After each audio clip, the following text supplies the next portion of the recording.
এই ছেলে তুমি দাঁড়িয়ে পেশাব করছো কেন? আমার ইচ্ছা। এই যে বাবা তুমি সারাদিন মোবাইলে কি করো? আমার ইচ্ছা। এই বেটা তুমি যে মেয়ের পিছনে পিছনে হাঁটো, ব্যাপার কি? আমার ইচ্ছা। তুমি যে চুরি করো, চাঁদাবাজি করো, মাস্তানি করো, কি ব্যাপার? আমার ইচ্ছা।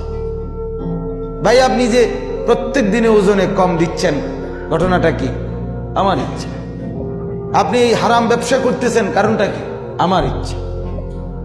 বোন আপনি এরকম বেপরদা প্রতিনিয়ত চলছেন, আমার স্বাধীনতা, আমার দেহ, আমার যৌবন, আমার শরীর, আমার রূপ, আমার চেহারা, পাউডার আমার, ফেয়ার অ্যান্ড লাভলি আমার, মেকআপ আমার, জামাও আমার, শাড়িও আমার। আমার ইচ্ছা, আমার চাহিদা।